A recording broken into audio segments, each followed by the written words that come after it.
bapakmu ini adalah orang yang sungguh-sungguh mengerti tentang baik Al-Quran maupun Alkitab. Orang dia yang sesat saya suruh tobat, macam mana pula lah ya.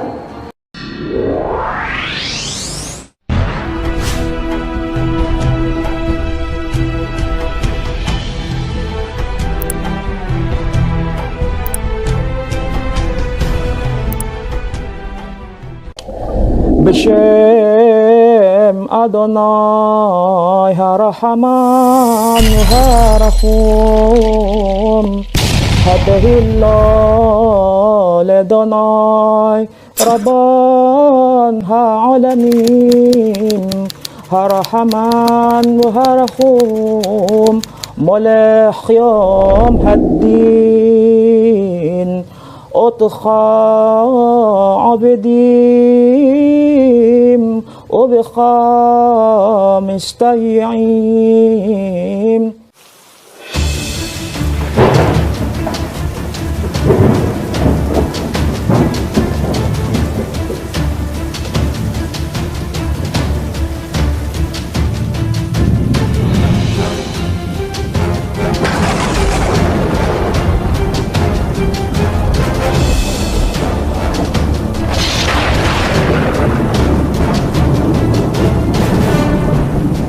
Bapak Ibu sekalian, kita dipertemukan, maksudnya adalah bagaimana kita kemudian merajut persaudaraan di sini.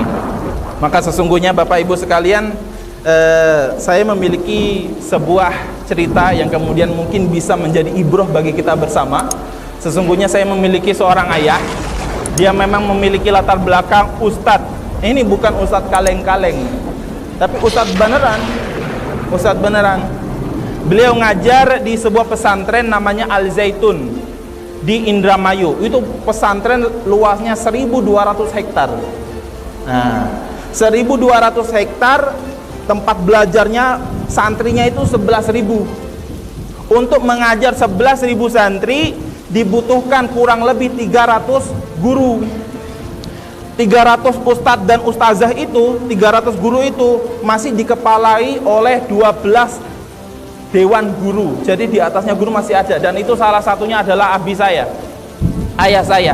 Itu mengapalai 300 guru dan juga 11.000 santri. Bapak Ibu sekalian, itu sedikit kisah. Nah, kemudian sebenarnya apa sih yang terjadi? Kenapa seorang ustadz bisa murtad? Jangan terheran-heran, Bu. Jangan terheran-heran, Pak. Maka sesungguhnya kita juga telah pernah diperlihatkan orang-orang terdahulu, bahkan di kalangan para sahabat. Ada juga sahabat yang menjadi seorang munafikin, ada juga yang menjadi kafirin. Saya nggak bilang kafir itu non muslim, Bu, nggak bisa. Nanti kalau misalnya kafir disebut non muslim, berarti surga disebut non neraka gitu ya, kan? Makanya kafir itu adalah julukan yang halus sebenarnya. Daripada kita dijuluki mereka adalah domba tersesat. Kamu domba, Bang. Ya, kita nggak bisa dikatakan seperti itu. Maka sesungguhnya Bapak Ibu sekalian, kembali lagi ke cerita, ya. Abi ini setelah masuk Kristen di tahun 2006, beliau pindah agama. Tetapi setelah pindah agama, beliau itu tidak hanya pindah agama saja, tetapi mulai menjadi pendeta dan akhirnya melakukan hal yang tidak terpuji, yaitu adalah menghina agama sebelumnya, yaitu adalah Islam. Bapak Ibu sekalian, ayah saya membuat buku. Oke. Saya setuju itu Saddam Hussein. Kalau saya itu ustadz, bukan ustadz kaleng-kaleng gitu, kenapa kamu tidak memikir bahwa bapakmu ini adalah orang yang sungguh-sungguh mengerti tentang baik Al-Quran maupun Alkitab? Bapakmu ini adalah orang yang sungguh-sungguh mengerti tentang baik Al-Quran maupun Alkitab. Bapakmu ini adalah orang yang sungguh-sungguh mengerti tentang baik Al-Quran maupun Alkitab.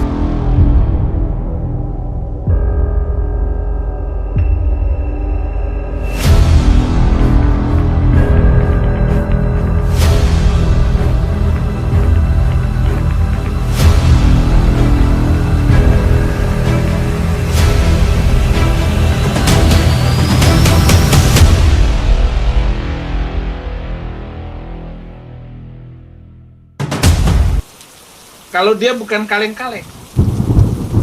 Lalu kamu bilang bahwa saya kafir. Logika saja, Saddam Hussein. Logika. Apakah kafir? Apakah masuk neraka orang yang tidak percaya kepada orang yang naik ke langit ketujuh tanpa pakai masker, tanpa pakai tabung oksigen? Saya nggak percaya. Itu dikatakan kafir. Lalu saya masuk neraka karena nggak percaya begitu. Saya percaya dengan nabi-nabi Alkitab. Nabi-nabi yang memang ada ceritanya dan kisahnya benar. Apakah saya masuk neraka karena saya hanya tidak mau mengikuti perintah? Ada nabi yang menyuruh sholat 5 waktu dan gerakannya seperti itu. Tidak ada nabi di dalam Alkitab yang mengajar seperti itu. Apakah kafir orang yang tidak percaya dengan siksaan kubur? Tidak ada satu nabi pun di dalam Alkitab yang mengajarkan siksaan kubur.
Tidak ada nabi di dalam Alkitab.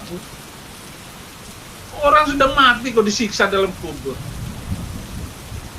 Rohnya sudah diambil, nyawanya sudah nggak ada. Bagaimana bisa merasakan siksaan? Itu tubuh duniawi, tubuh badan yang datang dari tanah. Gak mungkin bisa disiksa. Apakah kafir saya yang tidak percaya kepada itu? Tunjukkan kepada saya di manakah nabi yang mengajarkan siksaan kubur. Dan harus ditanya pakai bahasa tertentu. Dan saya tidak percaya bahwa setan bisa dilempar dengan batu. Itu kafir, nak. Oh, saya tidak percaya itu. Kalau bisa dijawab, kamu jawab itu, saya masuk ikut agama kakek kamu. Saya kembali ke agama kakek kamu, Dak. Saya kembali ke agama kakek kamu, Dak. Saya kembali ke agama kakek kamu, Dak.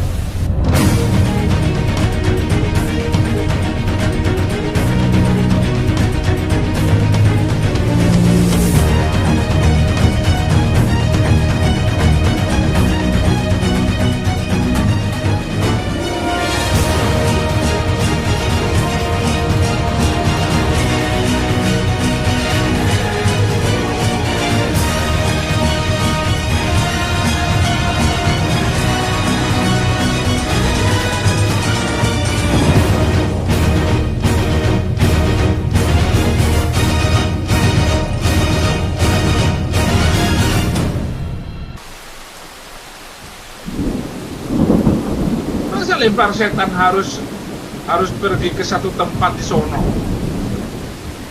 Kan banyak setan di sini. jembatan Ancol sana, lempar aja. Kenapa harus pergi ke sana? Nah, itu maksud saya, Sadam. Oke, lanjutkan videonya. Buku yang pertama itu mengapa saya memilih Kristus. Buku kedua dia buat namanya dialog dengan Saddam Hussein, maksudnya dengan saya.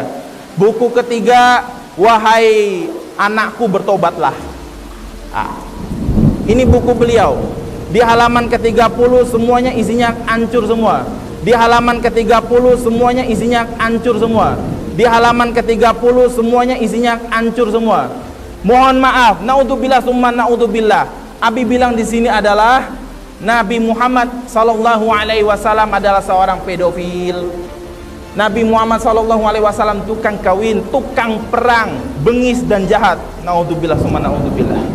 Betapa buku ini melakukan pelecehan yang luar biasa terhadap Islam. Dan judul buku ini lebih kontroversi. Hai anakku bertobatlah. Saya 3 saudara, saya anak tengah. Anak pertama namanya Fikri Khomeini, kedua Saddam Hussein, ketiga Muammar Gaddafi. Bapak Ibu sekalian, nah dari buku ini, wahai anak-anakku bertobatlah. Maka saya dibantu dengan Ustadz Insan Mokoginta membuat buku bantahan. Wahai bapakku, bertobatlah. Iya. Jadi katanya saya menghina. Di mana di dalam buku itu saya menghina?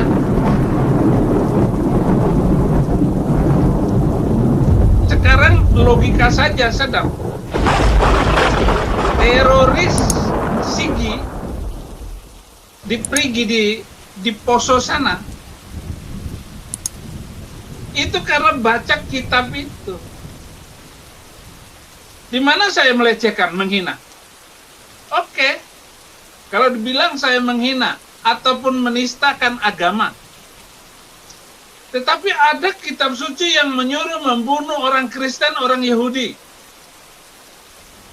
Itulah yang diikuti oleh teroris sana. Karena mereka membaca buku itu. Orang dia yang sesat saya suruh tobat, macam mana pula lah ya. Orang dia yang sesat saya suruh tobat, macam mana pula lah ya. Orang dia yang sesat saya suruh tobat, macam mana pula lah ya. Bapak Ibu sekalian, nah, ini salah satu nanti buku yang kemudian bisa kita manfaatkan. Bukan hanya untuk diri kita, tetapi untuk mendakwahkan orang lain. Jadi Bapak Ibu sekalian, ya, jangan kemudian berpikir bahwasanya buku ini sia-sia, ini sangat berfungsi. Saya berkali-kali dikader oleh Ustadz Insan Mokoginta dengan buku-bukunya. Saya punya teman yang non-muslim, saya berikan buku ini, terkejut dia. Terkejut. Karena bisa jadi keimanan dia tergoncang. Akhirnya lewat buku ini, wasilah buku ini, mereka mau menerima agama Islam sebagai kepercayaannya. Takbir, Allahu Akbar. Baiklah, billahi fisabilil haq fastabilul khairat. Wassalamualaikum warahmatullahi wabarakatuh.